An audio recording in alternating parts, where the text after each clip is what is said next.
عاشقی و دانایی تو به زمان کس نده کردن برن کس نده کردن برن کرد جنده بن جنده برده تاکبی آلا کردن جنده برده تاکبی آلا کردن هم خوردن رنگ کورو شورشی سردکن کنادیان مدارشان سردکن کنادیان مدارشان kurdun verin, kesmedi kurdun verin, kuyur şindirin. Şimdi bebe takeli hala kurdan, şimdi bebe takeli hala kurdan. Hem kurdun, medyavu key müsrefin, din iman fadiman her iştiman. Din iman fadiman kurdu Kurdistan, kesmedi kurdun verin, kesmedi kurdun verin. Şimdi bebe takeli hala kurdan, şimdi bebe takeli hala kurdan. Lavi Kurdra, bu yeser fi ve şiran, babı kuyna şimdikin taci cihan, babı kuyna şimdikin taci cihan. Kesne be kurdun verin, kesne be kurdun verin, kurd şimdikin. Şimdi bebe takeli hala kurdan, şimdi bebe takeli hala kurdan. Kurdunum hep hazır o amadene, can feda ne can feda, her can feda. Can feda ne can feda, her can feda.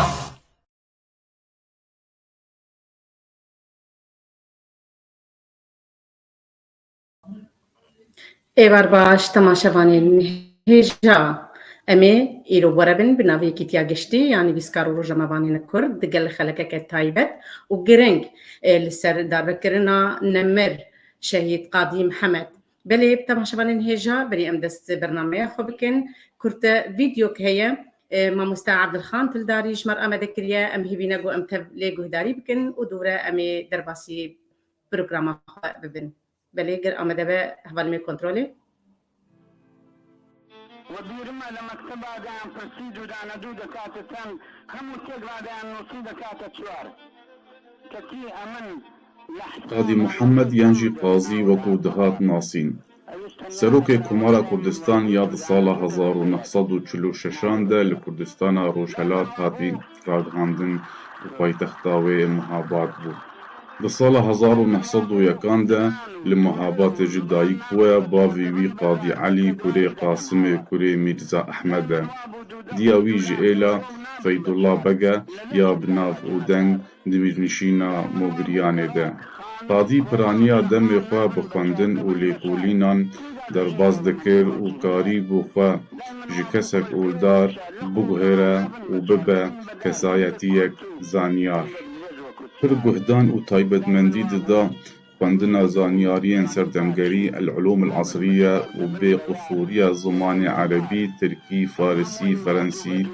و گهپیدانا زمان انگلیزی و روسی و به کارین و هزاها در فتجرهات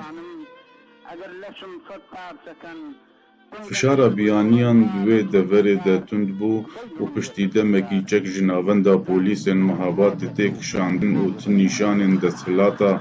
دولتین پراتیک لوی دوره نامینن. دوان دوانکا ده شر هین لدار بو و مجوربونا دولتین بیانی به اپراسیونن شر و چاوج آلین ایانه دان آلیکی. نشانن بلگنامهان لکردستان هبون گو بکار آنینا پروژه یک وک یا تبریزا آذربایجان بجی کرن و پروژه آماده بو جبوی بکار اینانه و بارزانیا آلیکاریا خو پیشکشی کرن جبوی فرح کرنا خلقا وان بویران. د عینی روژا کتنا تبریز 11 کانونا یکم ده سال 1945 ده قاضی آلیکاریا خو جوی سیاست را گهاند بشاندنا شاندکی بسروقاتیا محمد حسین قاضی و اندامتیا بشک جبر پرسن مزند پارتیا کوملیا تبریزی کوملیا وجینا كردستان جمعية انبعاث كردستان وللتبريزي گفتگوین بردوام برپرسن مزنین پارتیا ديمقراطا أذربيجان را کرن و آلیکاری و پشتگیری جهورا تکس کرن. د 12 کانونا یکم دا قاضی پروگراما سرخبون و نقشه کردستان پیشکشی خلق محابات کر. دوی روژا دیروکی دا قاضی راگهاندنا برینا موگریان ج حکومتا تهران کر 16 کانون دا لقادا چارچرا و آلا ایران لسر همی تزگه و دبستانان آنی خواره و دوسا ویدا یا کردستان بلند کر. د 22 کانونا د دوان دا جوی نگلدار خستن و بأرینیا توان راگهاندنا کومارک دیمقراطی بسروقاتیا قاضی محمد کرن. 11 شباط دا قاضی بجلن لشکری بجداری مراسیمکی لشکری بو و 12 شباط دا سوندا دستوری خوند. د 22 نیسان 1946 دا د رادیویا تبریز دا راگهاندنا پیمانکی د نافبرا تبریز و محابات دا کر. پشتی راگهاندنا پیمان قاضی به همی کاری نخوا خوست ایلن کردی نیزیکی خوابکه. تاوی گو کومارا محابات تمنه وی کن بو و تنه 11 مهبون لیکاری بو گلک کارین باش بکن د آلی روشنبیری و جواکی دا وک دامزراندنا بشک جکووار و روشنامه و وک هویا جواکی و همی اولاندکارین تیده وک هوی بجین. گلک هولدان برفره کرنا کومار هبون دریات کلیان به ایلن کردیره لی وکشانا سوویت و راوستاندنا آلیکاریان بو سدم گو ایلن کردین آلیکار بن و کومار دسینور موگریان و در دورا محابات ده بمینه. هر وها او پشتی راوستاندنا آلیکاریا جعالی سوویت و کومار دروشکا آبوریا پر آستنگ دما و دیسا بو سدم گو ایلن کردین آلیکار بن و قاضی بتنه بمینه. تبلیوان بویران ارتشا ایران ده 17 کانونا ده دوان ده دست به ایریشکا لشکری کر و کاری بو بگه هندر محابات پایتختا کوماره. جمارك جسروك اعلان رافيان لقاضي ما وبرخدان كر وهنك جيدر دبيجن جو اوي خرا دست كر جبر تكارستن مروفيرو ندن ودسه يكي مجدارا 1947 دا قاضيهات بدار وكرن داديسا خونا دولتك كردي بيت نكرن. جبو كنالا بيك تي في عبدالخان تلداري. قاضي محمد جشيرا دار بكرن لچارچرا شاهي شاهي وقرا جاني كردا دقرا بلي تماشاوانين هيجا وكم دزانن گو آدار جي خمو دردمية و جي كيف و خشيامية بلي روجا دار بكرنا قاضي محمد روجا دل ايشيه بو لجملتي كرد لسرانسري جيهاني و لكردستاني بلي تماشاوانين هيجا گو ام دخوازن ايرو ام خلق اخوة ام بردوام بكن بميفانن جرام بوها جو هنك زانياريان ام هنك زانياريان بدن اخواني دوي دميدا لسر بميفاني خوره ام بمينن ميفاني مي هجا سروكي بارتيا سربستي كردستان روجلات ماموستا عارف باوجاني دكتور محمود عباس لكولينري السياسي هون بخير هاتم سچای من اهلا وسهلا.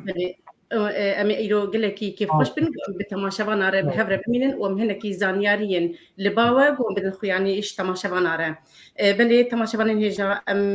سرساغية جملتي كرد تبي رتوازن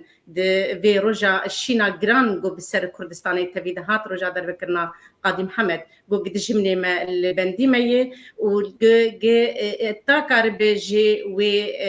دسي خوا دهستي مخيني وما بخنقيني وناهل دنجي كردايتي وولاتي كردان أبابا بلي أمي هرن لجم ماموستا عارف باوجاني بلي ماموستا دي سنديجن بخير هاتي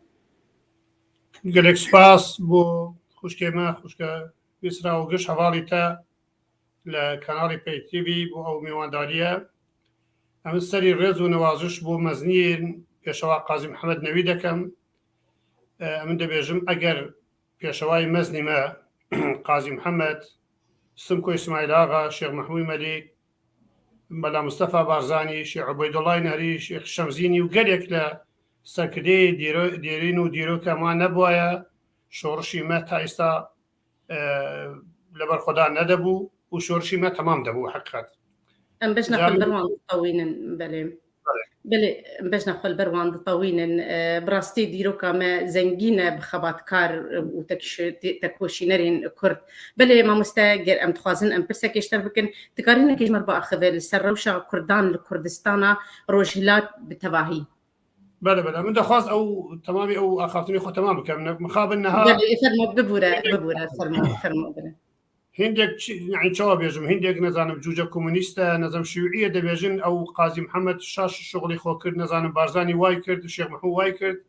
يعني أما جرا كبير كين حفتاو 6 سال بيشي حفتاو 7 سال بيشي روشا كرد شوابو والروشي عالمي شوابو لو كاتي قاضي محمد لباشي الشر دوامي جهاني هزارو كشر دوامي جهاني ل 1937 دسي بيكر حتى 1945 همو ناوچه خورالاتی ناوینی شرق الاوسطی اروپای همو يعني دنيا كي قالك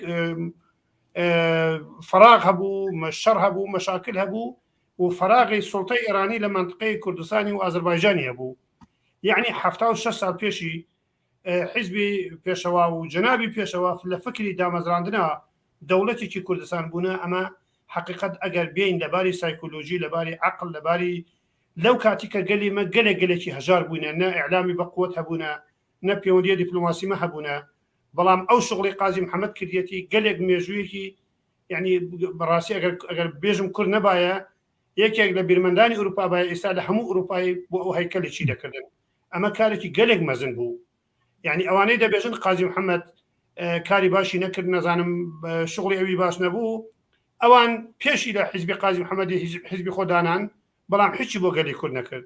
بۆیە ئێمە گەرەکە بە تەلەڤیزیۆنی بە ڕاگەیاندنی بە قوتابخانەی بە مەدرسەی بە هەمووی ئێمە یادی ئەو کەڵە مەزنەی خەڵکی مە لە هەر بەشی کوردستانی گەرەکە ئێمە مەزن ئەوانە ناس بکەین بۆ زارێکی خۆ و هەموو ساڵ یادی ئەوان بکەین و هەموو شۆڕشی ئەوروپای ئەڵمانی نەرویژی سویدی هەر کەسێک شتێکی بچووکی وا هەبوویە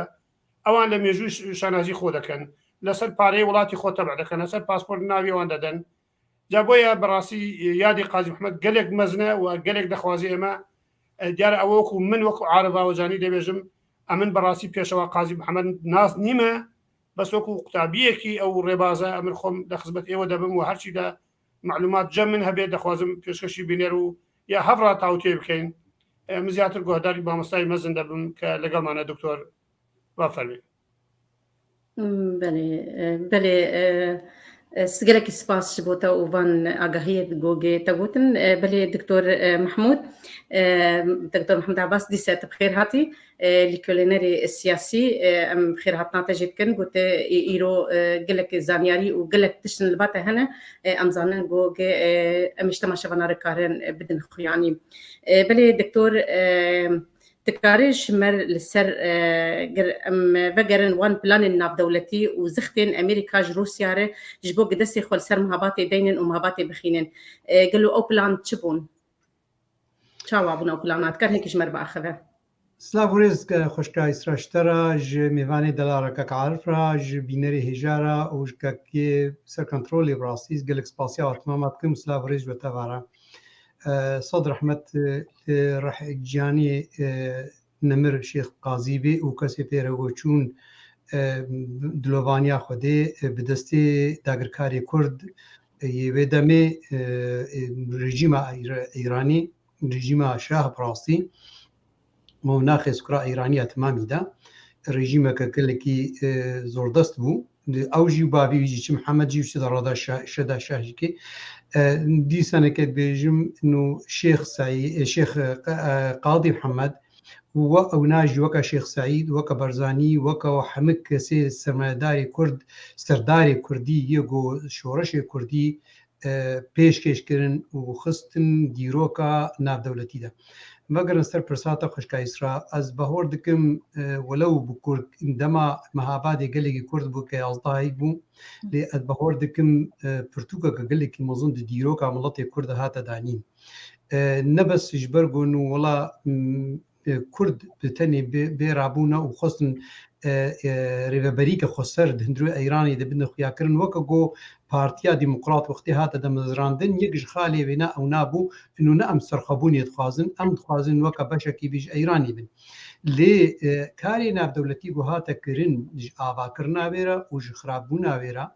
گەلێکی گرنگ بوو گەلێکی فەڕەح بوو یعنی کەتە ناو دەوڵەت ناو هەمبەری رووسیا و بریتانیا و ئەمریکادای حتا مؤتەمەری یاڵتا یەکۆ ساڵە 1945 قەرەمی هاتە دانین و کۆنگرا بەری وێنەژی ئەو پەیما ئەتکارێ بێژێ پەیمانێک دنەقەبا رووسیا و بەتەیبەت نەقەبا ستالین و ڕۆزڤلت و چرچڵ دەهاتە دانین سەر هەبوونە ئەیرانی حتا هاتە دانین نوختێ گۆم بکەونە ئەمکەتنە ئەیرانیدا بشەرتێ گۆ ئەو کەسێ گۆ تێدە مەسەن چ دەولەتێ رووسیا بچ ئەمریکا بچ بریتانیا بێ دەما گۆ شەڕێ جیهانی دووە بێدانین گەرەکە هەموو خۆ بێکشاندن طبعا دەبێ دەرێ وەختێ گۆ ئەو پەیمان ئەو ئاخرتن هات نەکردن هەنێک ئەتکارێ بێژی رووسیا چاوێ خۆژێ گرت پشتی ساڵە 1946 وەختێ گۆ دەستپێکە ئاواکردنا کۆمارە ئەزەربیجان و کۆمارە مەهابادێ خۆست ببنەوە کە پارچەکی وا داخوازیە سۆڤێترا یە گۆتخوازی دەولەتێ دۆراخوا بکێ سوسیال یعنی بکێ دەولەتێ سوسیال بکە ئەوروپا شەرقی وەختی ئاوا نەکرد لێ ژبەرگۆ دوێ دەمێ بتەیبەتدا ئەنجەمانی ئەولەهی نوکە هاتە زەمزراندن و ئەنجمانی ئەولەهی بەریارێوێ گەلێکی خورت بوون گەلێکی سرد سەکنین گۆ کەرس تەجاوزاوێ نەکەی ژبەر ولەژکێ بریتانیا ئیران تەحدا گۆگلهێ سۆڤێت بکێ و ئەو دکەوێ ناو هەندروێ سیاسەتا ئەیرانێدا و ینی کاری ئەیرانی دەندرودا و لەگۆر پەیمانە ئەی تەهرانێ یا گۆ هاتیە سەردانین نەقەبا هەرسێ دەولەتێ گرنگدا لەگۆر وێ پەیمانێ ناچێ و هێ بریتانیا خۆکشاندیە و ئەڵما ئەمریکا خۆکشاندیەش ئیرانی هێ سۆڤێت دووردەیە ژبەر ولەژکێ گلێ لە ئەنجمانی ئەولەهی لە سۆڤێت هاتەکردن بریتانیا طبعا ئیران تەحدا هەنگی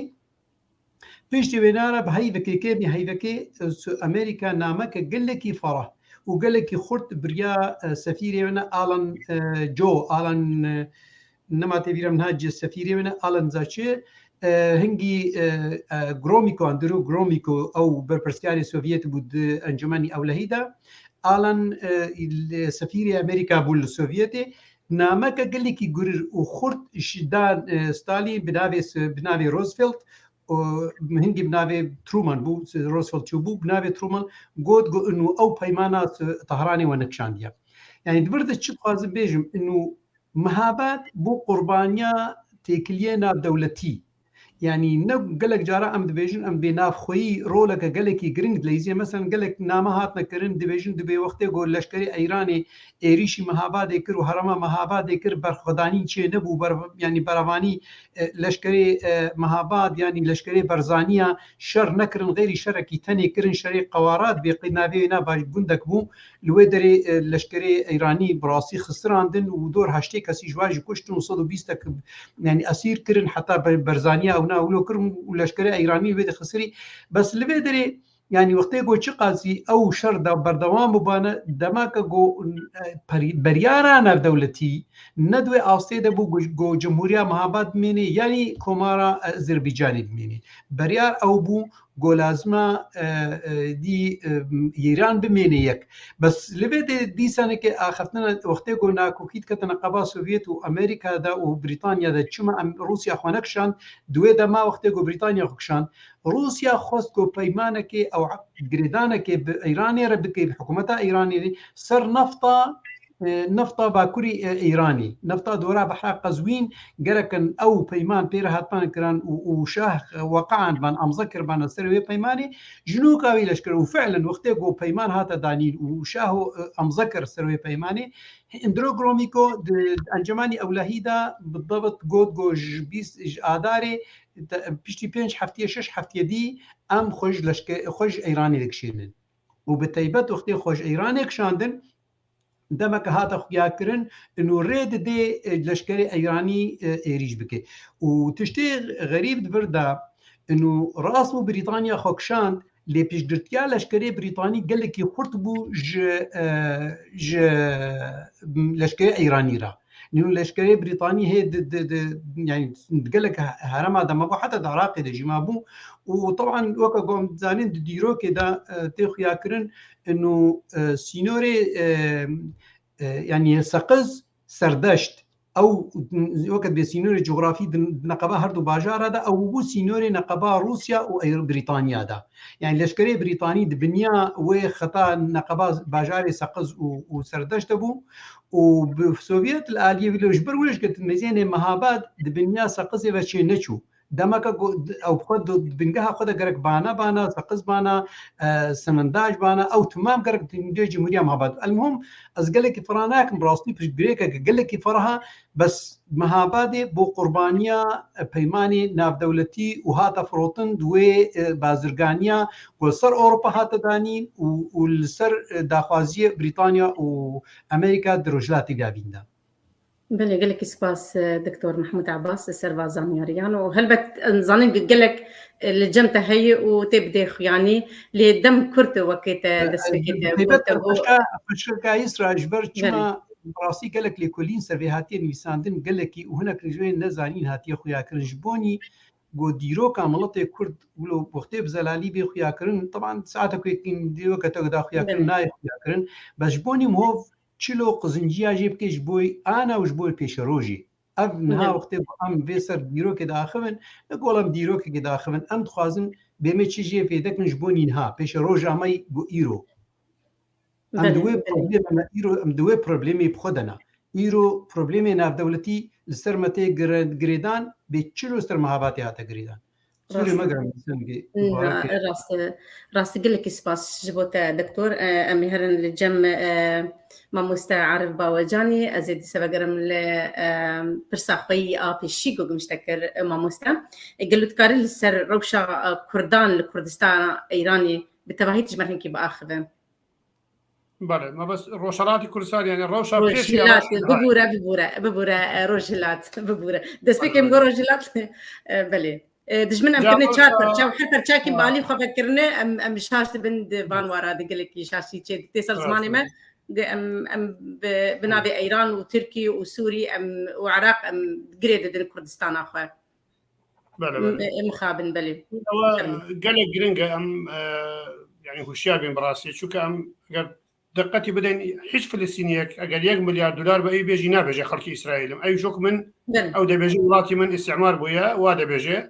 باسبورت اسرائيلي لباخليه بس قد نابجه من شون باسبورتي من اسرائيلي من دبي بيجي اسرائيلي بس اما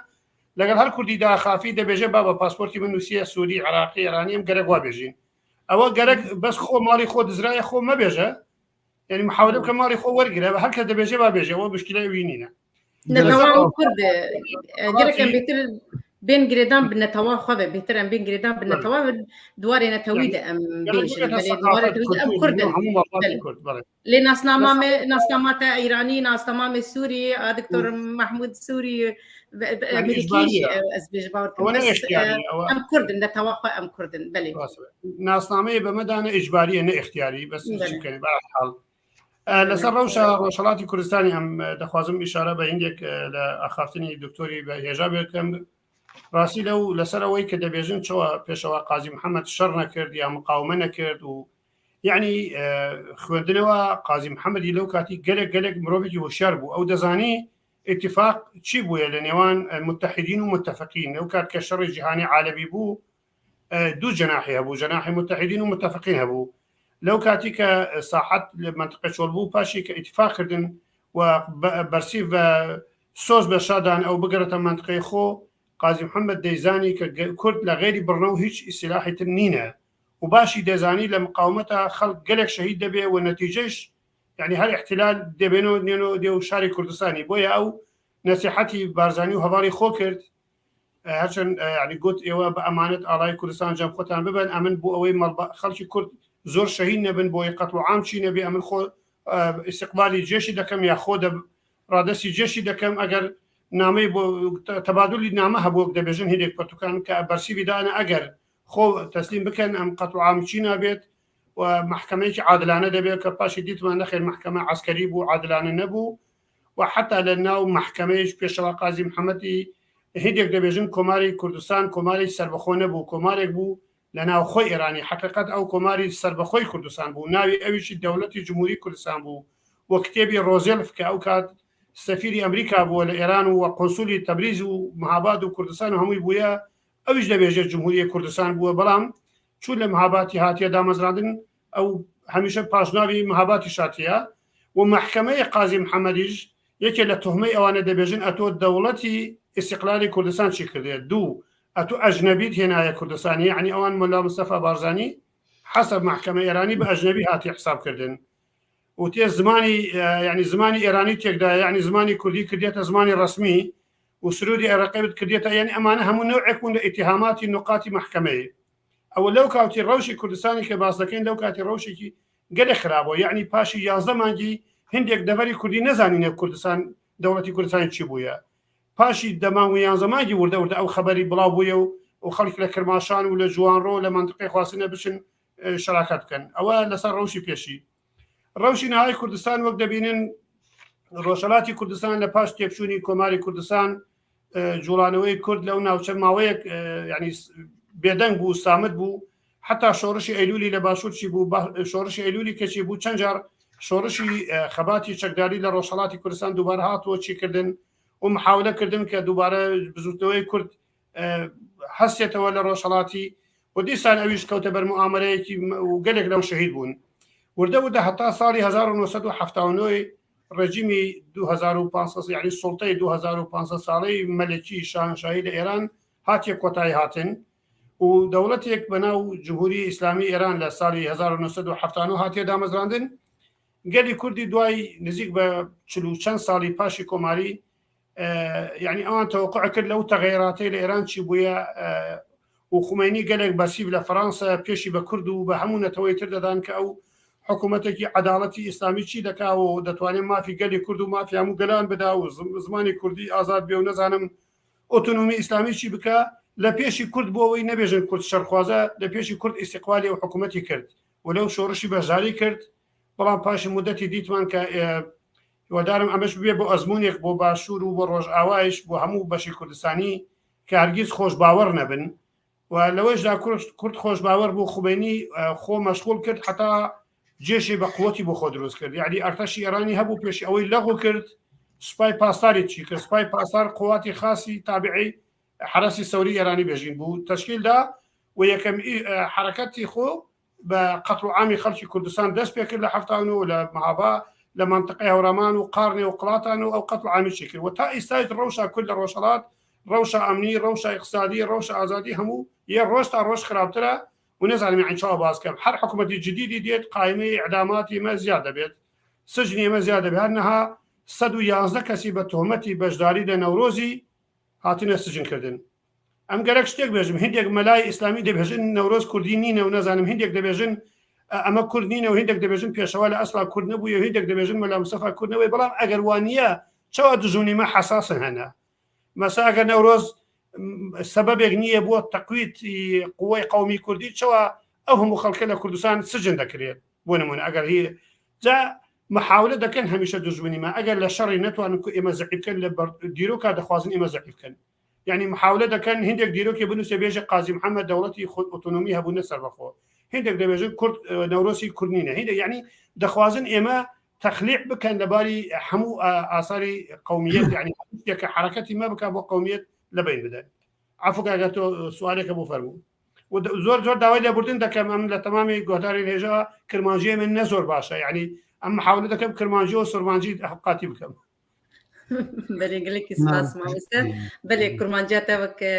بڕاستیەوە کافەلکە منی سووری گەلێکی عەرەبیت ناودەیە بەلکی بێتر زمانی کوردستانە ڕۆژهەلات بستار سۆڕانیت بێتر درێژی ئەس بێژم ji ber te عەرەبیت خێ navdik bêhtir dikaribe tinêrîna xwe فهم بکەن بۆیە عەرەبی دەخەوناوێ بله بله gelekî spas من cem دکتۆر محمود بله دکتۆر planên navdewletî taybet Rûsya û rola wê çawa bû û hûn çawa lê nerin em zanin yanî teberî ana jî te baş rovekir jî em dixwazin ku em dîse em vegerin dikarin vê fermo خوشکای استراتیژی مخابینی که gelekî mezin a اوقا تێکلیە سۆڤیەتی یەگۆ مەهاباد رێچێبوون و قازی محەممەد رێچێبوون و ناڕێچێبوون جارەکە تەنێژیکێ نە قازی محەممەد و نا ینی پارتیا کۆمەلا بەریوێ ناو پارتیا دیموکرات وقتی هەدا دەمەرەزەراندن ساڵات 45 ینی جارەکە تەنێ داواش وار نەچ گو هەر نە سۆڤیەت هەر نە مۆسکۆ همه تێکلیێوانە بە باکیرۆڤ بوو بە ئەزەربیجان ڕبوو و هەمە بابتەیە گۆ هەندروێ هەرەما مەهاباد و ئەزەربیجان دەکارتکن هەمیشگە دوباتێ کۆمارە ئەزەربیجان بوون ئەزەری بوون و پرانیاوانە گەلک سڕوانە هاتی خوێندن و تێنیساندن ئەونا گەلێکی جوانان نەتەواوە ئەزەری گەلێکی خورد و حتا باقیرۆ vێتالیێ ینی پیشی دەماستالین چوو هاتە ئەعدامکردن ji ber تەواجهاوی قەومی ینی ئەو سەرۆکێ ئەزەربیجانی یا سۆڤیەتدا یا گۆ بەرپرسیارێت ینی مەهابادێ بوو هاتە اتهامکردن بە تعصب القومی ینی وەکو بە عەرەبیت بێژێدا نەتەواوی ئازەری گەلێکی سەردەستی مێژۆکاوی سیاسی بوو ji ber vê najikê yek ji beryarê Sovyêt ew dikarê bêje yê baqîro bi taybet beryara wî ew bû Cumhuriya Mehabadê nevê demezrandin wextê ku bê demezrandin gereka diriya komara Azerbaycan re bê heta wextê ku Mehabadê yanî Qadî Mihemed û Partiya Demokrat lêjina wê yanî merkezî komîta wê birêvebir wextê ku em biryar dan û komar amade kiriye باقیرۆف یەک بەرپرسیارێدا گۆچاوە ینی تیشتێکی دەمەزرێنێ و بریارەکێ دەدێ بێگوت دوریا ئەزەربیجان بە دەرباس بێ دریامە بە دەرباس بێ طبعا هەنگی ئاخەفتنە گەلێکی کورد لێ تێکردن قادی سێف قادی بریارەکە خۆشک دەدێ دەبێژێ دەبێ ئەف بەریار و حتا قادی محەممەد دەبێژ بێ ئەف بریارە بۆ هاتیە دانین و پچکی فەڕاحترە بلندترە ژ بەریارە یانە کۆمارە ئەزەربیجان دەبێژێ دەبێ یەک کۆمیتا سۆڤیەتی بلند یا کەوفڵە بێقیت بێژێدا ئەو بالمناسبە ئەونایەکی گۆ ئاریکاریە گەرباچۆف خۆ کردێت تا هەنگی ختیار بۆ ئاریکاریە گەرباچۆف کرد خستە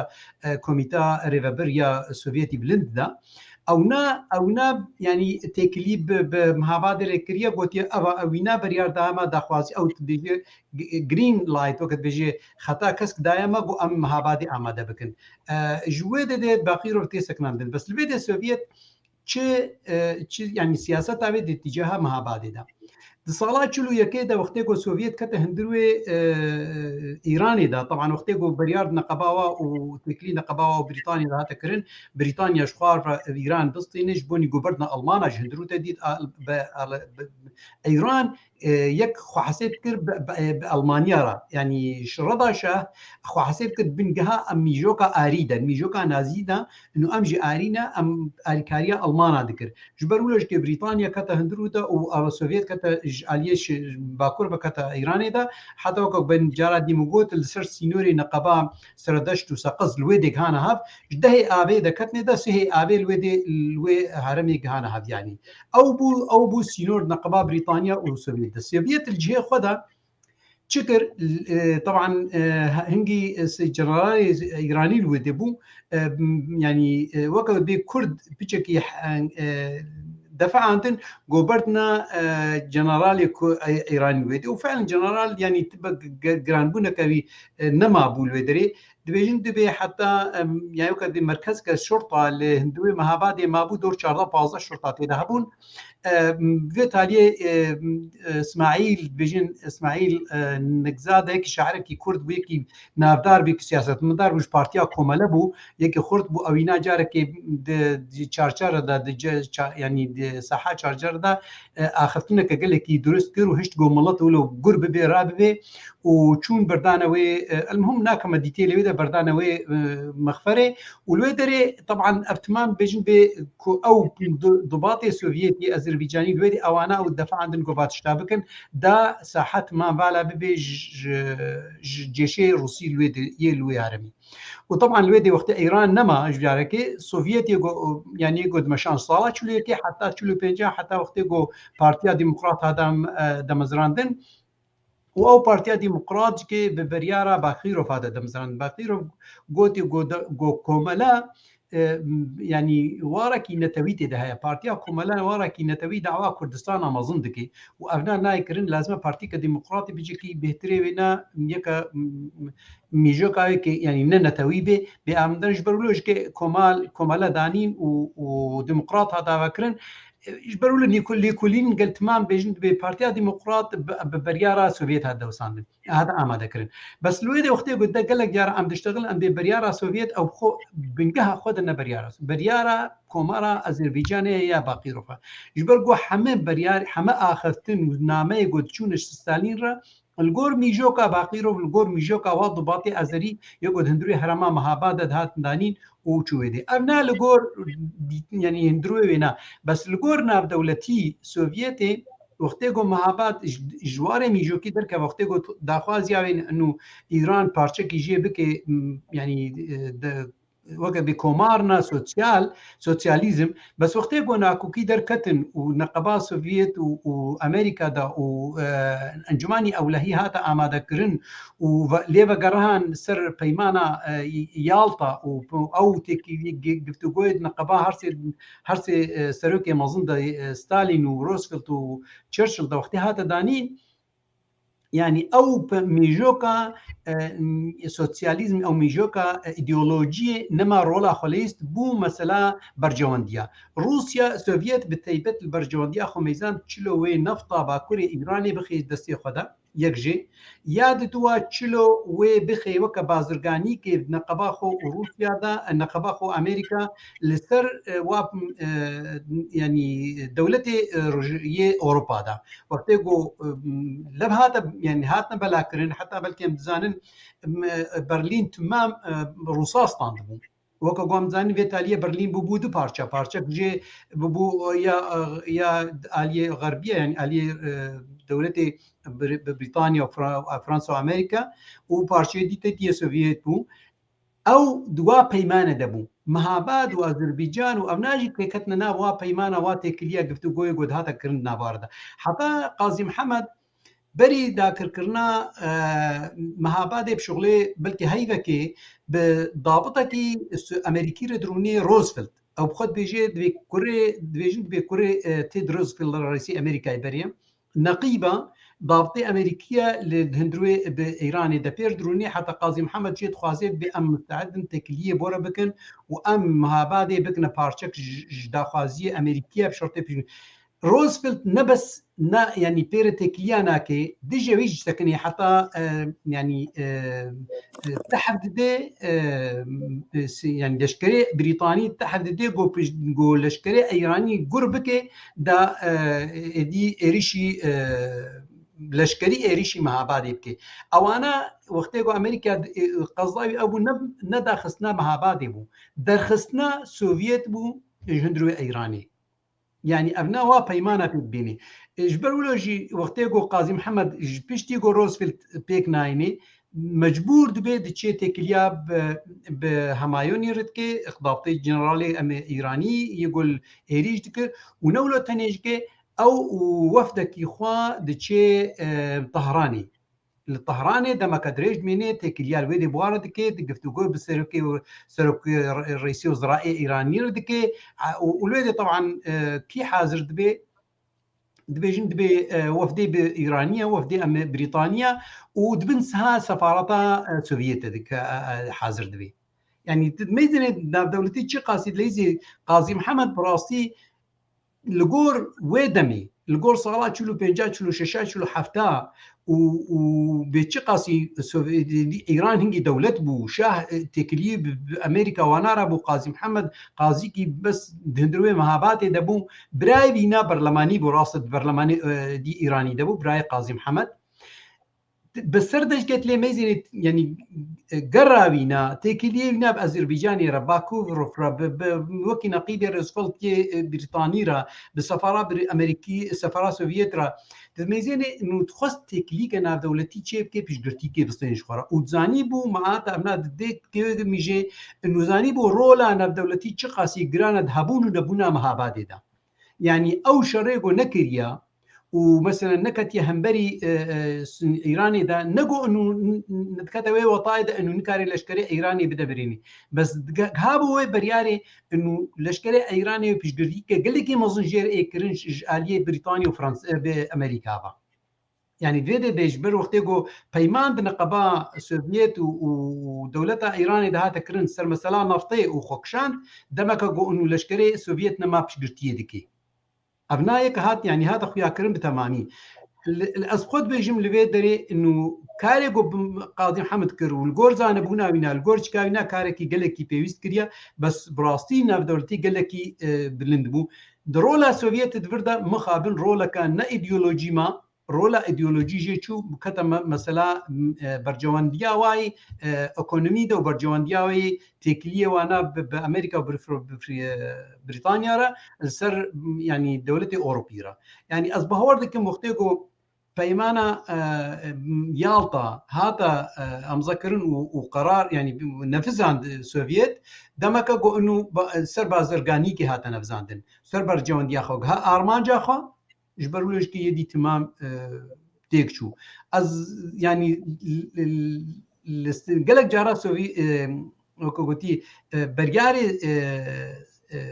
قدر دكتن مثلا يج ضباطي سوفيت ضباطي روس أذربيجاني وبخد ضباطي سوفيت من نافع سوفيت دبون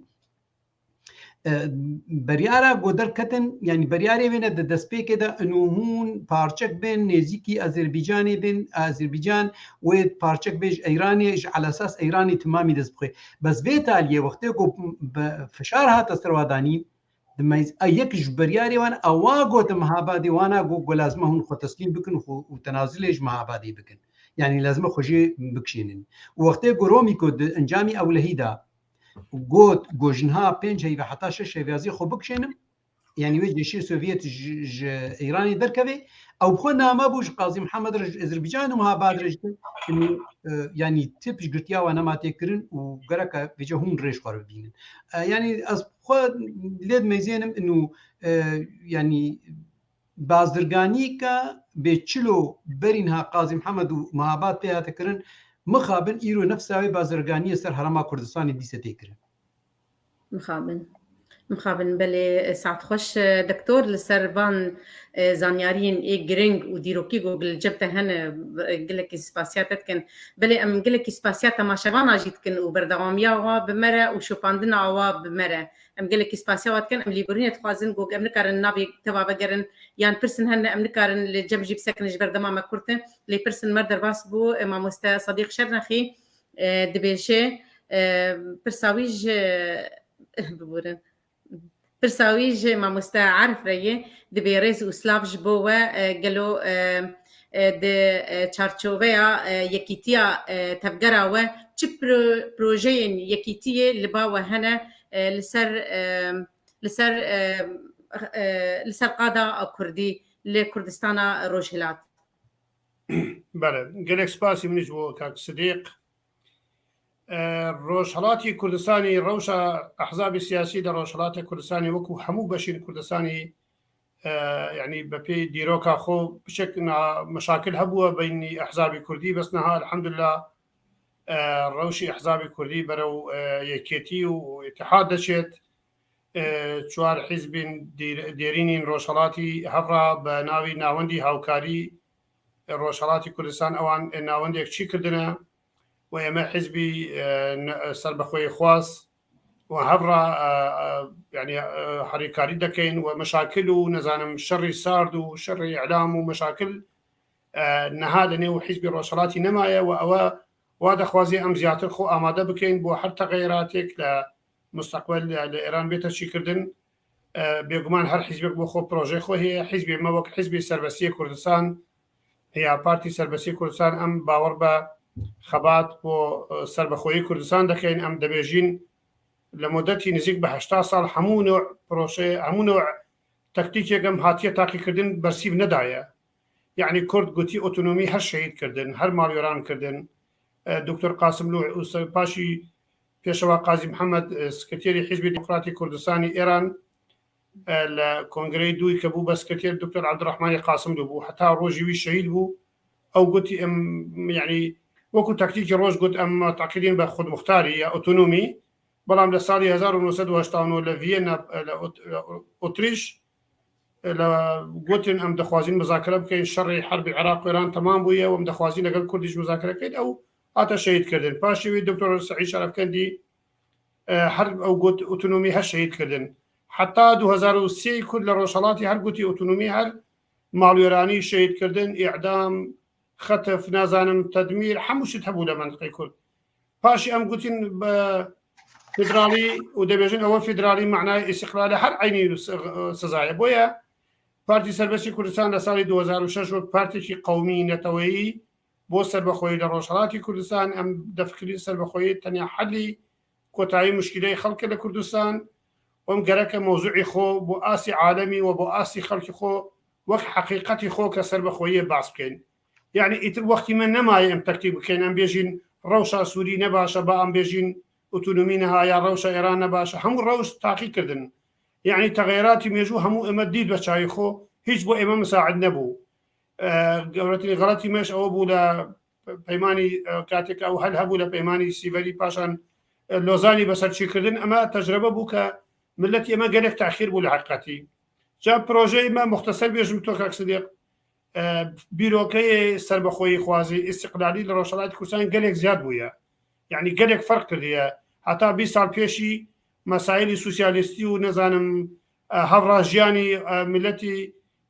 زیاد مەطرح بوو، بەس نەها مەسەلەی سەربەخۆیی نەک لە کوردستانی. با شتێک بێژمە و گۆداری بەەوە لە وڵاتی بەناوی ئێرانی ئەڤڕۆ حدی ئەقل 65% غیرە فارسە، یعنی کورد نزیک بە 10 بۆ 12 ملیۆن، عەرەبی ئەحوازی 8 بۆ 10 ملیۆن عەرەب، بەلوچی نزیکی 8 ملیۆن، تورکمەن سەحرایی، ئازەری نزیکی 20 ملیۆن و گیلەکی کاسپیان، ئەمانە هەموو دەبێژن ئەم متەنەفرن لە وحدەتی فارسی، دەبێژن ئەس ناخوازین جارێتر بچینە ژێر سوڵتەی فارسی. یعنی سقوطی نظامی جمهوری ئیسلامی معنای سقوطی ئیمپراتۆری فارسی لە تاریخ لە منطقەی. بۆیە مەسەلە ئیستیقلالی کورد لە ڕۆژهەڵات بە فکری من گەلێک ئاسانترە، وەکو لەغوبوونی ئیتحاد یوغۆسلاڤیا بوو. یعنی هەر ملەتێک تۆ بێژی بە زۆر گەرەک لە یەک ئیتحاد چی بن، ئەو ئیتحاد ناتوانێت نەجاحەت بێنێ وەکو یەکێتی سۆڤێتی یەکێتی یوغۆسلاڤی. بۆیە جیاوازیەک لە نێوان سنووری جوغرافیایی ڕۆژهەڵاتی کوردستان لەگەڵ بەشی دیکەی کوردستان هەنا. من هاتیمە قامیشتەوە حەسەکە 2003 من دیتی هەر گوندێکی ڕۆژاوای کوردستانی حکوومەتی بەعسی هەر گوندێکی ئەگەر دەماڵە پەنجی کردی عەرەب پەنجی کردی کورد، بۆ ئەوەی اختیڵاتێک ئیجباری چی بکات. بەس لە ڕۆژهەڵاتی وە گوتم یعنی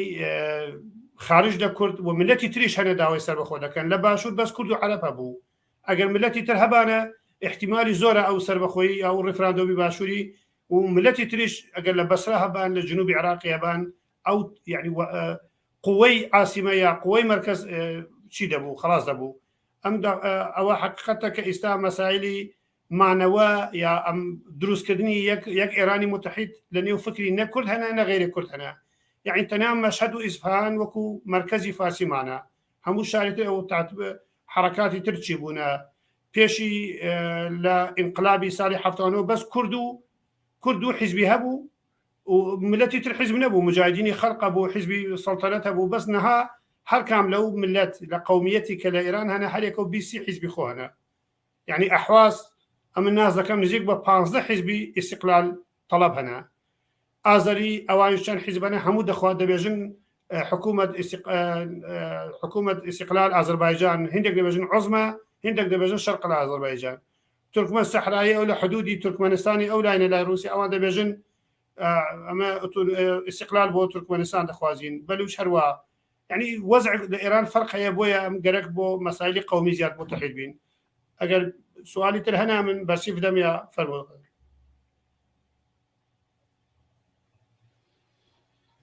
قالك سباس جبو فان زانياريان ام سباسيا ودكن بلي امي هان جم دكتور دس امي تبقرن ماموستا بلي دكتور تب رنجكي باش تشرو فكر لسر بلاني ناف دولتي لسر رولا روسيا سر كتنا مهابات ام تخازن ام ديس ام بقرن وام بيهتر ام زانبن لسر وان زانياريان اللي جمتا براسي تي لكولينري السياسي وتديروكفانه ام تخازن ام بيهتر زانياريا ام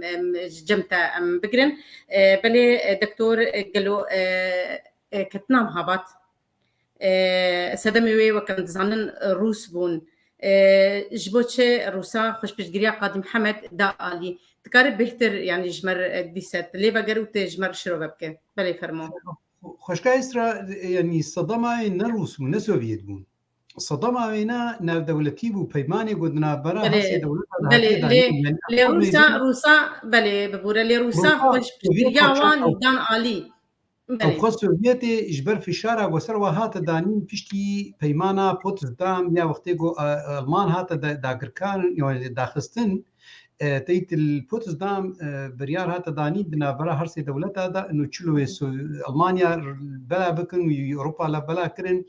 ودندري بوتسدام دا بريارك هات دانين انه بشتي فينا سي هيبه حتى شش هيبه غرك هرسي دولت خوجي بكشيدن السروي دجيكي سوفيتي بنيزيكي صالك خنكتان يعني الفيدري راس سوفيت فيتالي جواري بديولوجي كتواري يعني داخوازيا برجوانديا خوي ايكونومي دا اللي دبنجاها خدا يعني بريطانيا وفرو امريكا بون يجو نخستن جو ايران ببي بارتشش برو اوانا وقتي جو رضا شاه صالات شلو يكي وقتي جو كتنا بايران دردا شه دانين او شياننا كوچباريه شياننا جنوب افريقيا يعني باشور افريقيا وكل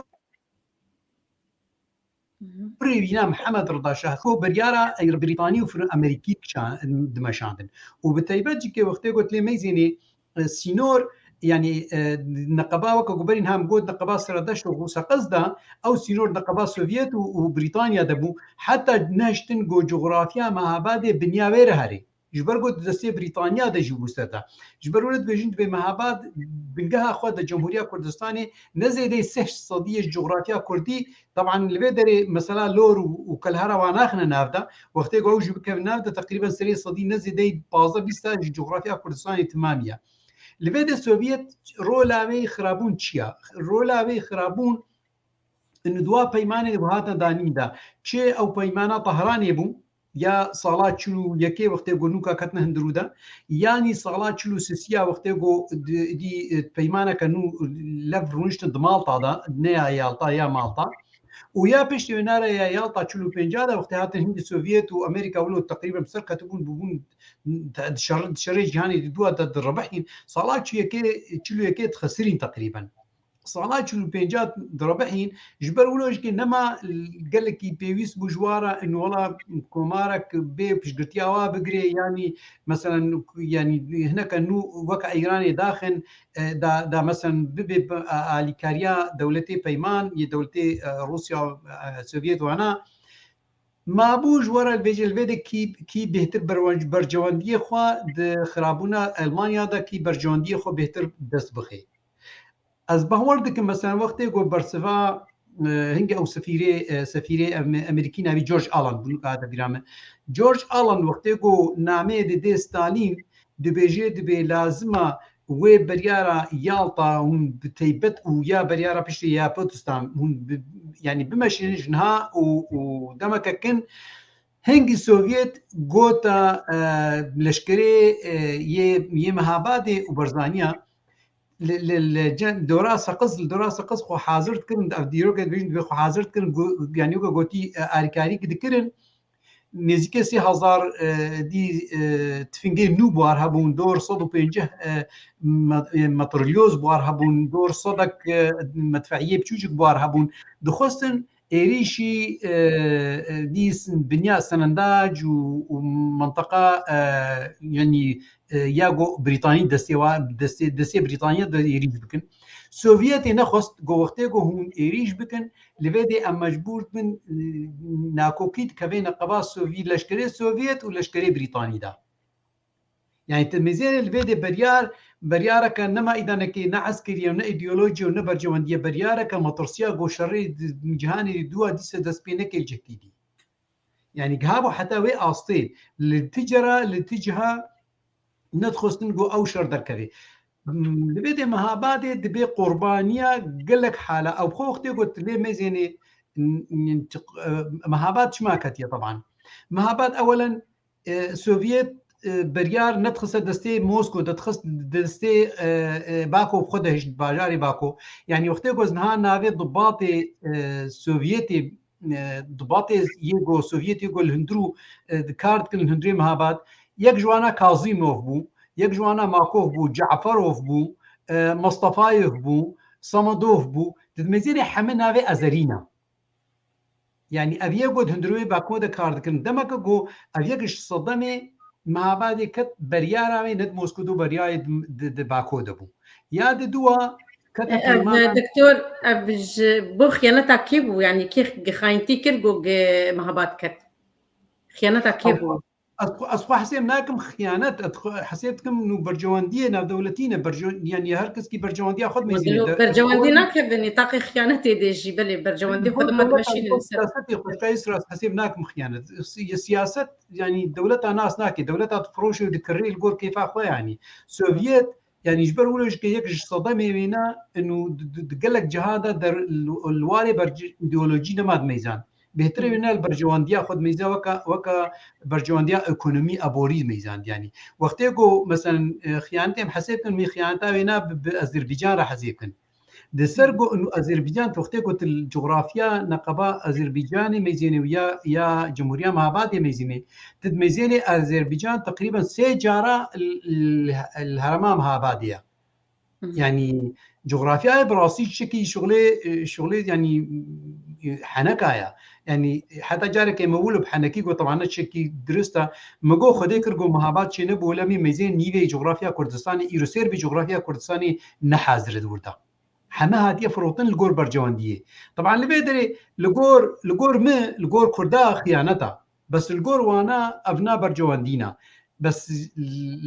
دخاله دي ده ان السوفيت اللي بيدري يعني بتيبت الجكامها بادي يعني وقت قلتي آواكرنا وينا وآواكرنا دي بارتيا ديمقراط وهجبو بارتيا كمالا بهيربي يعني تكليه وينا ببريطانيا راو نهجبونا كوكين قباوي مهاباد ولشكري مهاباد وبريطاني تشير بافتمام برياري سوفيت مون طبعا برجوانديا خو مثلا لقور ما وقت قلتي خيانتها بس لقور وانا برجوانديا مثل خالك تهايا باقيروف سروكي أذربيجاني وقتي قنو قاد بيجي قاضي محمد وقتي قاضي محمد وقتي خجارة دوا وقتي قد شنا باكو نوي دريد بيجي وانا بهاي جهابن برزاني عميلي بريطانيا يا بيرت تكيا نكن قاضي محمد تفكري بشي حفتيك كيمي حفتيك دميزين قاوي برزاني ولشكري تمام طبعا الدرا مهابادنا ولوي كتنا وهندرو ده يعني تنكر بس تكليه بريطانيا را نبون وقتی کو تکلیه هبنا او ناکوکی بريطاني مثلا بريطانيا ندداني سينورك خطا صهر ندداني انه ادوي سينوري بدويهم درباس نبن نقباس قصد وسرزشتا لفيدي بريطانيا معناتها الفيدي بريار نبريار موسكو يا سوفيتا بريار يا أذربيجان بريار يا باقيروف بتيبت بو يعني ابناء يعني دكافي لفيدي بلكي تكاري بيجي ولا باقيروف خيانت كر بملطي كردرا بهتر برجوانديا الدولة أذربيجاني من خص ماشيني ممكن بس الجور وانا برجواندية سوفيت يعني دولتنا دولة مهابات كرين فروتن يعني خالك قال لك يجرين هاي مثلا دما وقتيكو قاضي محمد دشي طهراني وقتيكو سوفيت خدك شيء بيجي مجبور بيت كليا بهمايوني ربتكي وهنجي رئيس وزراء ايراني اظن دكم قوام السلطني بتقولني ده بيرت كليا وارد كي باشرافه سوفيتي قوام السلطني بيجي امي جمهوريه مهابادي تمامي فرح كان حتى او بارتشيد كبي بندسي بريطانيا دجكي وأمي وكنك إدارة محلي وتسرك إدارة كإدارة محلي سفارة سوفيت دبيجية بهورنك أبنات اللي إمنا دي سياسي قال لك خبيث الجور كيف أخذ ماشين يعني تلبدري إذا كيك قاضي محمد كيف كيف دوساوي دوت شلوبي سفارة بريطاني بهور يا فرس روس السوفيتي بهورك ولا الجور بريارة قوام السلطني بهور بك همايونيش قد عما قوام السلطني كرتيت أو ضابطي لشكري إيراني كر لبدي بريطانيا وقتی بریتانیا ندعما بریارا هبونی کر بس بریارا کتنی دا گوت گو انو لازمه هون بشگرتیا سوویت نما يعني قبول بکن لازمه سوویت جور درکوی سوویت تندروی آذربایجان و مهابادا کار دکر بریتانیا و امریکا تندروی ایرانی دا کار دکر داخوازیا ایرانی بتمانی کار دکر يعني نبس داخوازي إيراني حتى بريطانيا بريار دا قو إنه دي منطقة بصرة منطقة سيانيا نقبة عراقي وإيراني قرق بيقود كرن جبوني قو تكليد نقبة كردي إيراني وكردي عراقي دا تشينبي بريطانيا رولك قلك مظن دوي سينوري دليست يعني حتى في تالية وقت يقول أنا أو سينفشي لوردا بريطاني أنا يا قد بيجي ديا عراقي يا وقت يقول سينور ديني سينور نقباوي ديني بتيبت وبريارة بريطانية صالة 1940 أو هنا بخو يعني أباس 1940 سر بريارة بهات يداني سر داخوازية وأنا هات يداني يعني از خود ميزينم إنه قاضي محمد سرقو انه يعني تكليه بناء دولتي بيجكي قفتو هبو بس ندق هاوي استاغو كاري بريارا خو بغيني روزفلت يا بغيني مثلا ستالين يا بغيني تشرشل انه بيلي بيجي انه اف دولتك نتوا ملطي كردا اجبر ولا اجكي بو ماد هندروي سينوري ايراني دا و يعني يجو السر بجهاتنا آخفتن ما دنا برا سفارة سوفيت دا وضابطي روزفلت دا وسفارة بريطانية دا ندري بطهراني دا بله دكتور نقولك سباسياتك كم راسي سربا قهداريا مهرن جم مامستا عارف برسك جمراتهم ريزوسلاف ج همو تماشا بانارا وج برسيوارا وام كيف خوشن قبردوانيا وبمرا بري مامستا محمود محمد ملا ببورة دبيجة بله از خازم بپرسی بپرسی که اشتر جیما موسته دبی دوستی ما کردان این براستی هنه نه بپرس یا استا بری ببورة دبیجه مانه ستالین کومارا محاباته کوبارا کردستان آسور هرفاند جبر برجواندین روسیا بترکان رم بله گرزانیارین باته هبن ما مستعارف دبی درباری ده افرمو بله وقت ما مستا باش او توزيع ده دكتور محمود لو سردمي مسألة ونبوية بيجن روسيا بريطانيا حزة كرنا كان مدرسة قدرتي هبويا قدرتي خرالاتي نابيني بشك لسر لجر سلطي روسي بوا وبشك لسر سلطي بريطاني بوا بس ابو نمونا باشوري كردستان بريطانيا هاتيرا حتى وصلوا اوانا بلاد الشام ومنطقة بس اوجبي منطقة خواري امن يعني دابيري من نبزانم كرماجي بجنب بيجي شي دابيري يعني او بمن قلت هاتينا قلت روس هاتينا جندي ما يعني او حتى كلبابي اگر دنجي هبويا او نوتي كلبابي كنني واغري بوي دنجي نيت او منطقه عامه تحت السلطه الروسي بوجا كردي وازري بو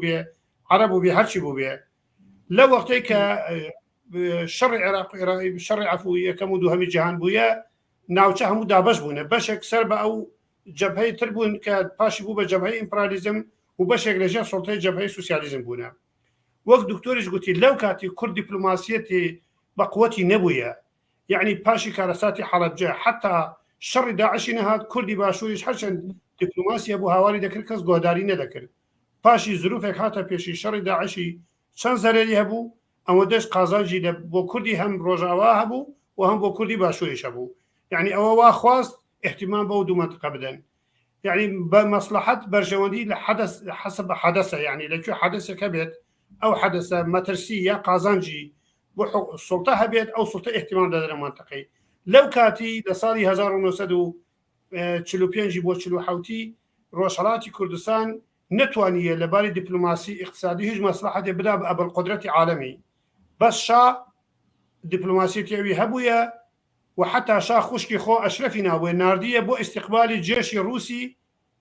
یعنی بێنەوە سەرخاشی ئێرانی گوتێت ئەم حەز دەکەم ئێران لە ژێر سڵتەی رووسی بێنە بریتانی و ئەشرەف چوویە بەس بە شەرتێک ئەو ئیجازە بدەن منطقەی ئازەربایجان و کوردستانی بچێتەوە ژێر سڵتەی تارانی یعنی ئەو وەخت گەلێک معامەرەی نێودەوڵەتی هەبووە کورد دەرەقەتی ئەو معامەرەی نەهاتیە کورد ئیمکاناتی دیپلۆماسیەوی نەبووە کەس دەنگی کورد نهاتیە ئەو کات بەس یەکێتی خوێنکارێن کورد جەلالەت عالی بەدرخان و هندێک خوێنکاری بەتوانای کوردی هەبووە لە دەرەوە تاکو تەرا لە میسر و لە وڵاتین تر ئەنی ئەمانە کۆمەڵێک حقیقەتن کە ئێمە نابێ ئێستا ڕەخنە بکەین بێژین بۆ چاوە کورد ئەوەی نەکرد یا چاوە ڕووس ئەوەی کرد یعنی ئێستاش لە ڕۆژاوای کوردستان هەر دەقە ترس ئەوە هەیە مەسلحەت تەغیر بکەن ناوچە تەسلیمی سووری بکەن یا لە عێراقی باشووری کوردستانی هەر دەقە ئەو ترس هەنا یعنی مەسلحەتی بەس ئێستا فەرقی کورد ئێستا فەرقەنە لەگەڵ عالەمی کورد ئێستا دەتوانێت هندێک کارتی خۆ هەنا وڵاتی تر مقابل وڵاتی تر یعنی ئیسفادە لە کوردستان دەکەن یعنی کوردستان بووەتە چەکێک یعنی توانێت بێژم کوردستان منطقەیەکی حساس لە شەرق الأوسط یعنی ناکرێت کوردستان ئێهمال بکرێت و ملەتی کوردستانش ملەتی نهازی نینە لە پاشی ئەوەی کە لە نێوان سۆڤێت و ئەمریکا لە منطقەی ڕوویدا وەختی خۆی اتحادی سۆڤێت ئەم دەبینین لە 75 بۆ سەری ئەمریکا هەرچی کرد لەباری ئایدو یعنی لەباری شەڕ نەتوانی لە منطقە وجودی خۆ هەبێهات تغیراتی کرد یعنی دایرما دایری اتحادی سۆڤێتی کرد بە حکوومەتی ئیسلامی ئەفغانستانی کرد بە ئیسلامی ئێرانی کرد بە ئیسلامی مثلا آخرین محاولەی 78 شا دەبێژێ ئەمە چوومە جەم قۆنسولی ئێرانی لە تەهران لە ئیسفەهان گوت باسە شاشەی من چییە من چی غەڵەت کردیە بۆ ئەمریکا هەریکاری من ناکە گوتیە نا توحی شاشی نینە بەس لە عبەی ئێمە لە منطقە وا دەخوازی ئەتۆ يعني هیچ نەبێژی سواری فڕۆکە بە بچۆ شوێنێک بۆ خۆت پیدا بکە ئەم وا دەخوازن منطقە بگۆڕین يعني ئۆتۆماتیکیان حکوومەتێکی بەقەول علمانی و سەڵتەنی تەغیر کرد بۆ ئیسلامی بۆچی بۆ ئەوەی فکری ئیسلامی لە دایرمە دەور و بەری سۆڤێتی هەبێت تا ئایدۆلۆژیای سوسیالیستی زەعیفێت و ئایدۆلۆژیای تر لە منطقە هەبێت و ئەوە دیتت لەو جارش دیسانەوە منطقەی مە کە دەبێژی عێراق ئێران تورکیا سووریا کوردیش شمول دەکات يعني ئۆتۆماتیک ئێمە ناو شەڕەتر ئەم بێ ئەوە خۆ بخوازین ئەمە هندێک حاڵاتە پاشی باسی خیانەت کرد ئەو کاتی پێشەوە قازی محەممەد لەشکری عشایری کوردی دەوری ئەو هەبوو کۆمەڵی خەڵک هەبوون کاتێکە ئەو تهدید هات لە یەکە من حرەکەتی تەکتیلی مخابن کۆمەڵک عشایری کوردیش هەبوون ترسان يعني یەکسەر چوون ارتباطی خۆ بە حکوومەتی ئێرانی تەجدید کرد و يعني ئەو هیچ دڵخۆشیە قازی محەممەد نەما مقاومە بکە هەرچەند دەیزانی مقاومەت هەر زەرەر هەنا چونکە شارێکی بچووکی لەو کاتێکو مهاباد بوونی 1000 یا 2000 پێشمەرگە بە بەڕنە و نتوانێت مقاومەتی ئەو دەبابەی ڕووسی و ئەو هەموو قواتی بلێ مەخواست ez vê mijarê bêjim jî gelo berzanî çawakarî bû piştgiriya Qadî Mihemed bike çi jêr pêşkêş kir em bên ser Mela Mustafa Berzanî derbarê pêşmerga digû te behsa pêşmerga بەشداری جنرال بارزانی ئەو دەلالە لەوە دەکە ئەو حکوومەتی جمهوریە کوردستان بووە نە جمهوری ینی ئەوە بوو کاتێک بارزانی ئەو خەبەر بۆ ئەو دەگەیشت کە لە ڕۆژهەڵاتی کوردستان دەوڵەتی کوردی چی دەبێت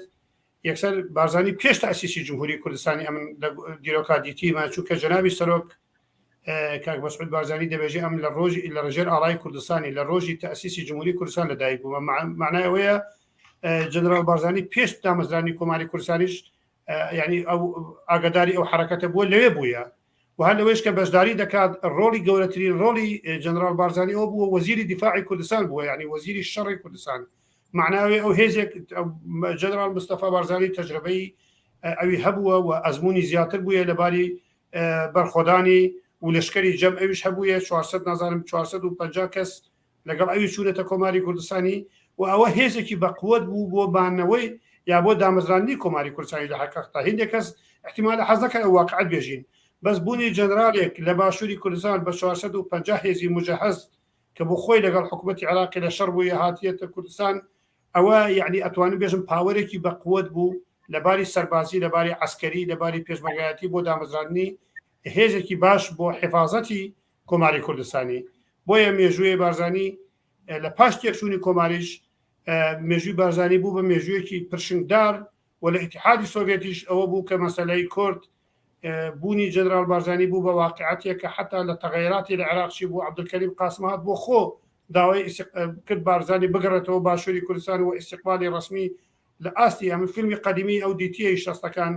یعنی لە ئاسێکی گەلێک مەزنایە نیوەی بەسرە ئیستیقبالی جنرال بارزانانی دەکات یعنی ئەوە دەلالت لە مەزنی ئەو پیاوی دەکات کە لە کۆماری کوردستانی توانی ئەو هەموو شەڕە بکە حتا دەربازی ئاراسی بوو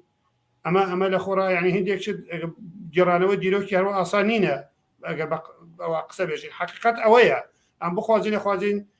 جنرال مەلا مستەفا بارزانانی پاش شەیدبوونی پێشەوە قازی محەممەد و کۆماری کوردستان ئەو نەهێشت ناوی کورد و کوردستانی ون بێت ئەو مستەمەر خەباتیەوەی لە شۆڕشی ئەیلولی و پاش شۆڕشی شۆڕش پاش شۆڕش حتا ئەوەنەها درێژە هەبوو لە نێوان باشوور بۆ ڕۆژهەڵات بله گلکی سپاس بۆ وازانیاریان بەێ هەرن جەم دکتۆر محمود بەێ دکتۆر ئەمزانن گۆ تەمەنێ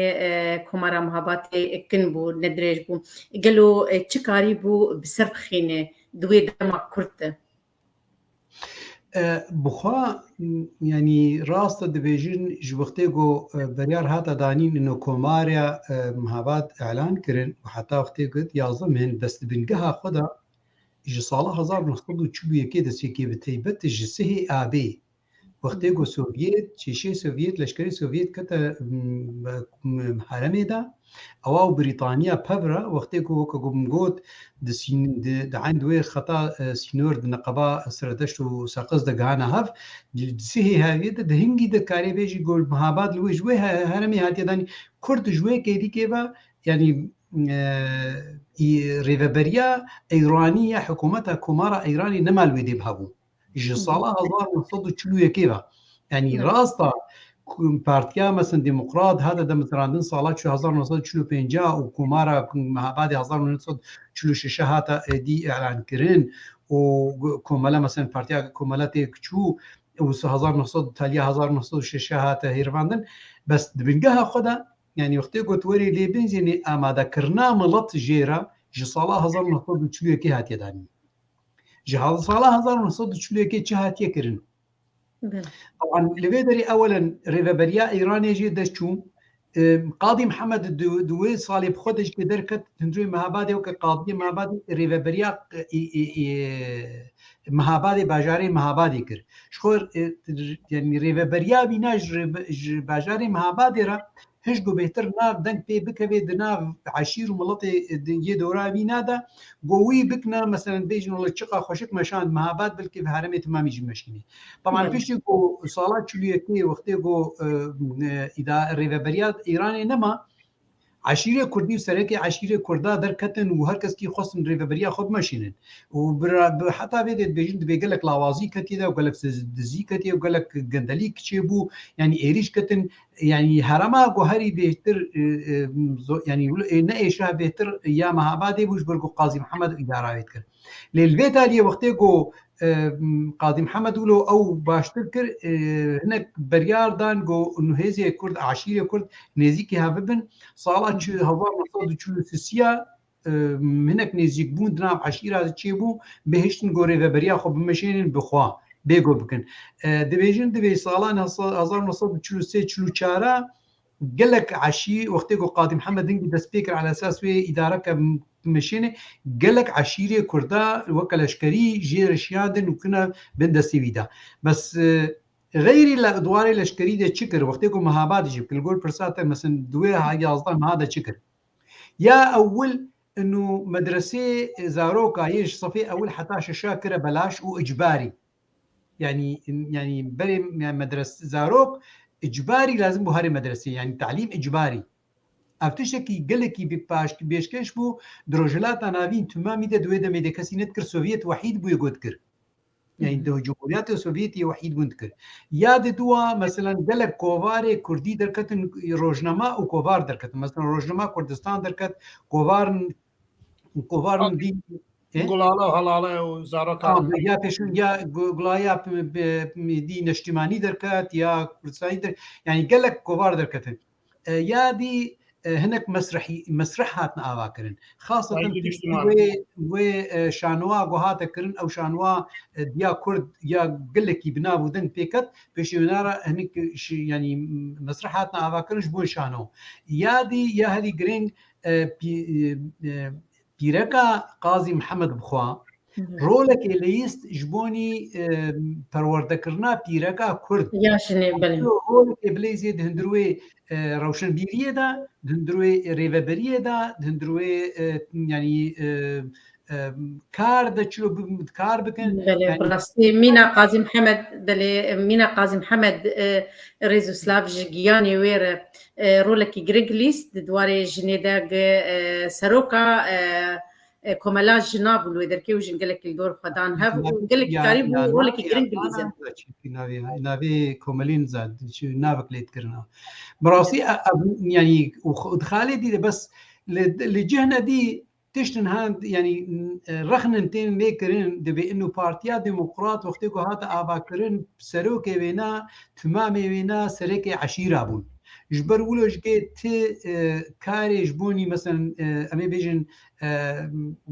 تشيكرنا او بيشكتنا زراعتي يعني يجبو جودكار اجبو وانا تشتكي باش نهاتا كرن يعني او سردستيا سروكي عشيره ماد بريدا يعني وك قالك جارا رخن دكند بكوملا بارتيا كوملا دهاتا سروكي بينا برجوازيا بچوچ بون سروكي بارتيا ديمقراط برجوازيا نيفي بون و يعني اقطاعي بون يعني سروكي عشيره بون ابناء يك جرخني قوتي كرن انه دويد قاضي محمد وكوما جم كومارا مهاباد نكاري بو تشتكي دواري الزراعي دا تشتكي بيش بخيد ناف جودكارا وانا دا تشتكي ولو باش بيش نكت جبرقو نورولا اقطاعا قالكي ما وكبري ونها تقوارتن هذيك جرخني قولتي كرن يعني طبعا بس دواري روش قالكي كاري قهاتيا كرن دوارا تاني دا قالكي هاتيا كرن دواري روشن بيرا دا ودواري لشكري دا جيش لشكري جمهورية مهابادي يا رسني هات آبا كرن نيا عشيرة يعني ياقو انه بنابي لشكري جمهورية غير شرطة تيت اولي نا شرطة آبا كرن كبوليس آبا كرن بيشتي وينارا جمهوري لشكري جمهورية هات آبا كرن مخابن اول اشكر رولا خو قالك قرت نليست طبعا بلكي بند برسيده بس رولا خو نليست وقتو همايوني يريشكر لمنطقه قراوه ما قندك قدنا في قراوه ليك اميغو كتب اشياء هذا وشربوا عكر برزاني بون 1500 برزانيه كدنا بيشاوه وكقول جاره دي مقود هاشتاج لشكري ايراني هاتا كوشتن ودور 120 كا بريندار بون وقالك جوانا اسير كرن واونا انين جلدي دسكاكي مهابادي درباس كرن حتى بملطي مهابادي تمامي دركت او اسير مانا الجنب برزانيه حتى صالات كيلو تشا وقتو دير نشتنك دنقبا نمر ملا مصطفى برزاني وهمايوني دت بيدبي بيشتي جو مهاباد كبي يعني رشتنك نقبا ودا تشدي هنجي وا اسيري ايراني تسليمي مع همايوني كي يعني او لشكري جو هاتي ما ذكرش بوني مهاباد اريكاري جيرا السوفيتي هات چكنا قالكي باش جير هاتن طبعا چكي نگو چكي جبوي شربون چكي جبوي باراستني بو يعني نجبوي إيريشي بو جبوي باراستنا خوتني بو جبر ولوش كي نكتوي وطايده وي آفتيده جو كاري بالبيشيا جيشي إيراني ده خورتي بسكني يعني رخن تاني كرن انه دواري لو شان بيبي دوراري لشكري ده قالكي بيشكت بس دواري ايكونومي ده دواري دي يعني ايكونومي تش زراعي تش صناعي او قابي باش خورتنا هادنا آباتن هنا خنا رخن ده بي دوي ده ميدا اولا دما شربو ايكونوميك او نقل كي پیش كتبو ياد دوا سوفيت بخو باش كتبو دواري ايكونوميك ده ابينا باندورا خل مهاباد جيت كري بله گلکی سپاس خازم بیشم مینا قاضی محمد او یکیتیا جنین کردستان آوا کرد و بنابینا نبی یکیتیا جنین کردستان بو بله من جمع ما مستعرف قالوا چه شیرتين نمر قاضي محمد هبون بري دار كرناوي تكاره هناك بين زمان فهمناك عفوك شيرتين وصاي وي شو وصاي وي هبون قاضي محمد بله وەسێتی پێشەوای مەزن ئەوە بوو لە دەرەجەیەک دەخواست لە ملەتی کورد ئەو تەجربە هەبوو کە لە ناوخۆ یەکگرتوو بن یەکگرتن گەلێک شەرتە یعنی ئەو 5 ساڵ یا 6 ساڵ پێشی ئەوەی گوتیە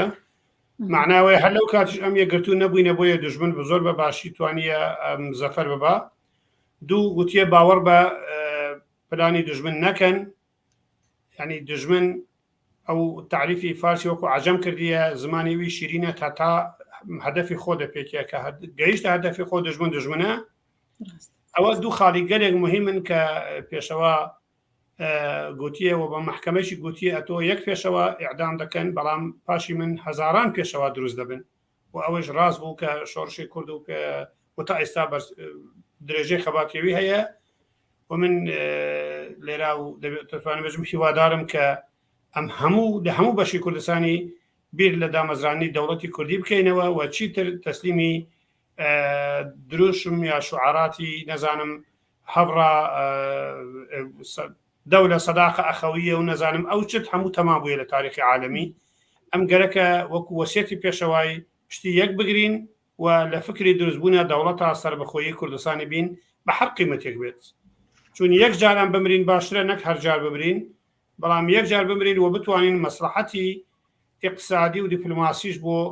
وڵاتی ئەبەرقودرەتی عالەمی چی بکەین چونکە دنیا وایە یعنی گەرەک و مەسلحەت بدەیت هەتا حیمایە لە تۆ بکەن ئەوە بە نظری من باشی وەسێتی پێشەوایە کە بۆ ئێمە گەرەک هەر بشەلێک گۆداری بکەین و لە فکرەوە دابین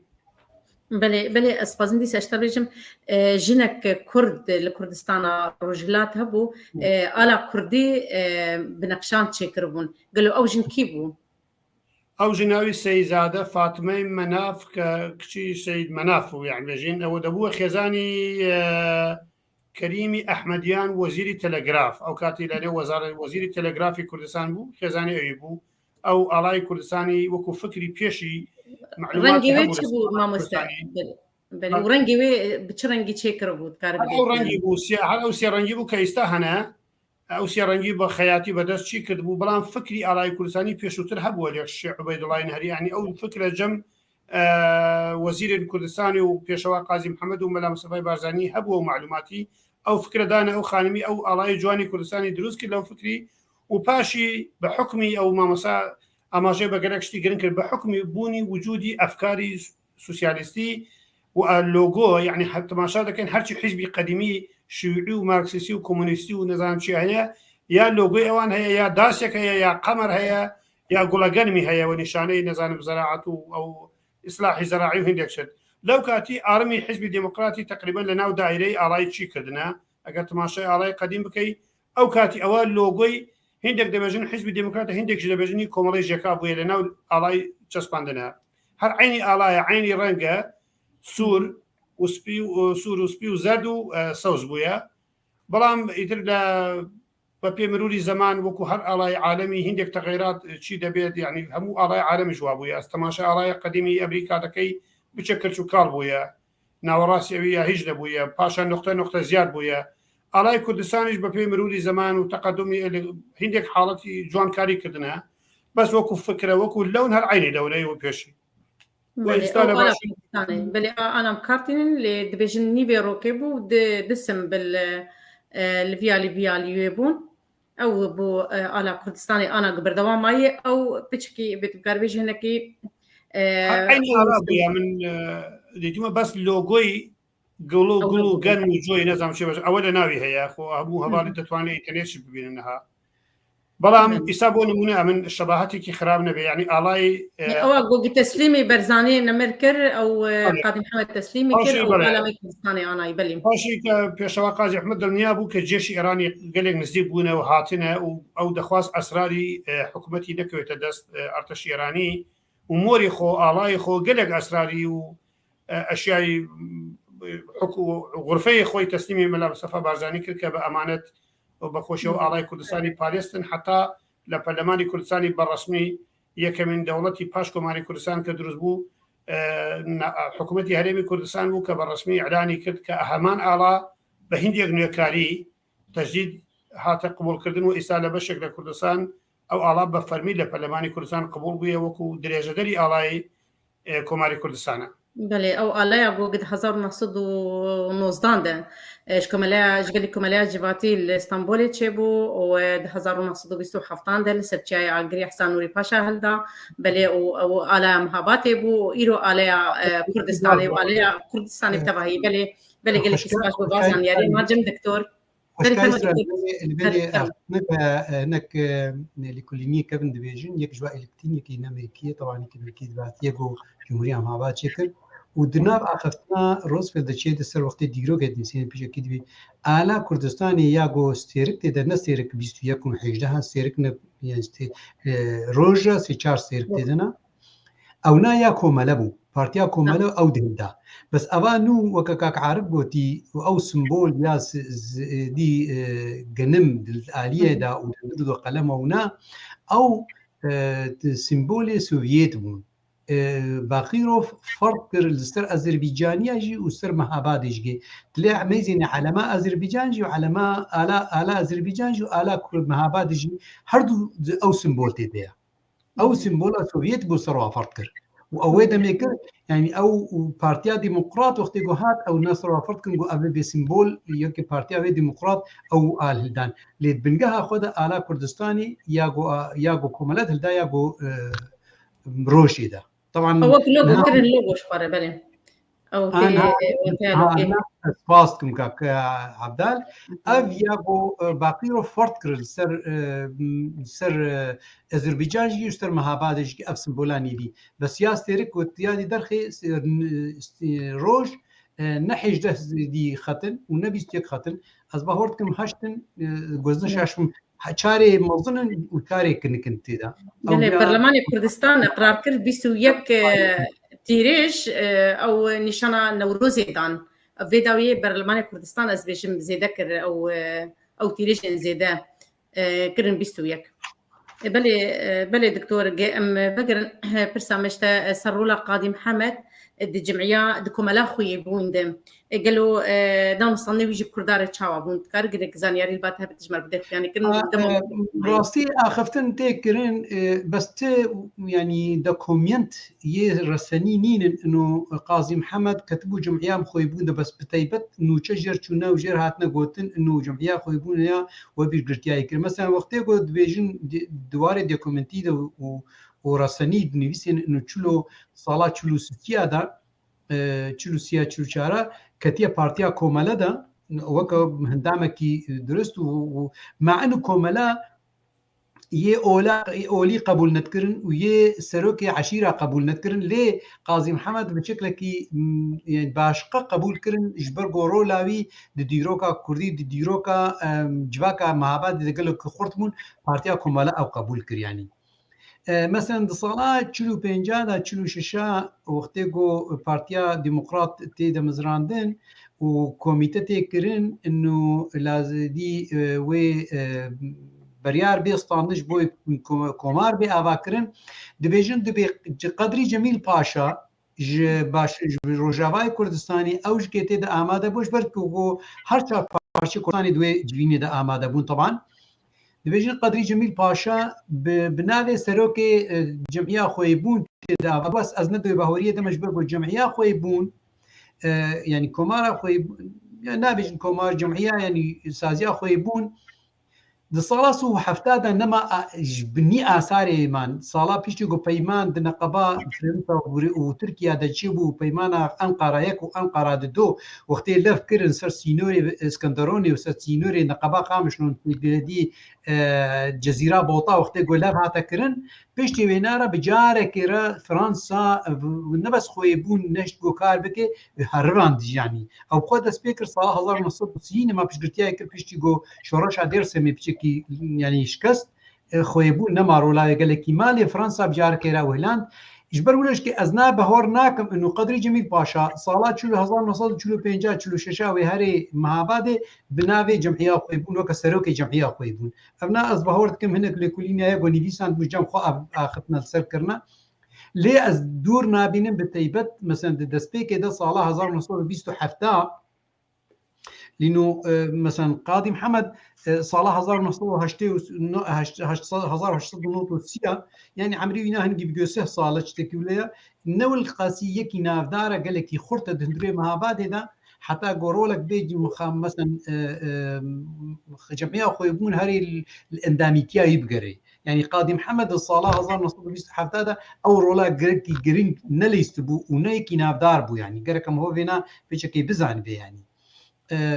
بس الدور نابي انه هن يعني بربرسي جبرجو جمعيه اخو يبون قلق بربرسياري روشنبيري نيه حمو كردستاني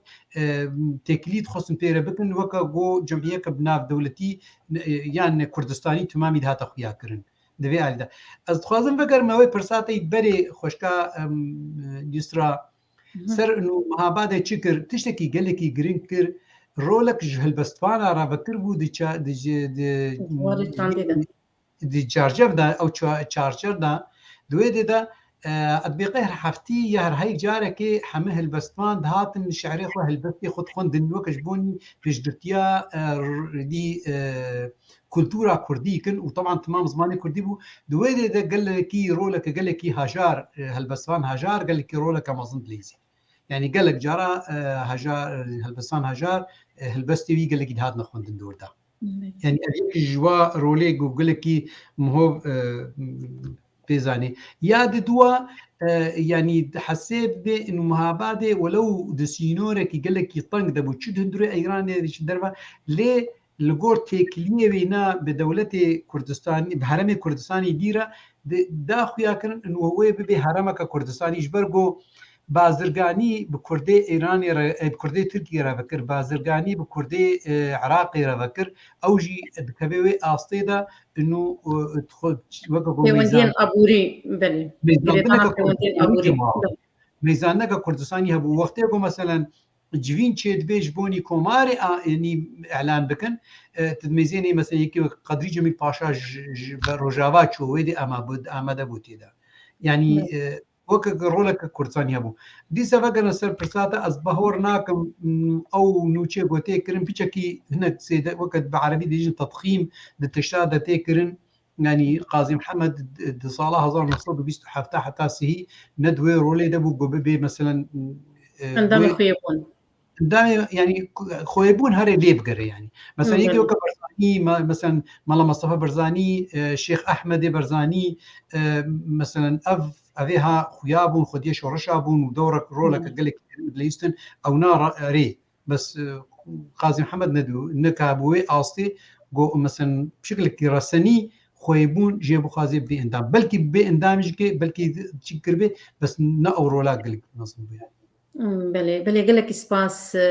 دكتور محمود عباس قال لك سباس ما مستا عارف باوجاني ام جهان داويا خلك اخو براستي برسي مجي هنا وبرسي تماشاوانا جهبون ام ليبوريني ديسش تماشاوانا دخوازن قو ام نكاريبون لسه برسي وبسكن انه ام نكاريبون النافي وان بخويدن لي ام كيف خوش بون البرشعبي منتب جيريز قرتني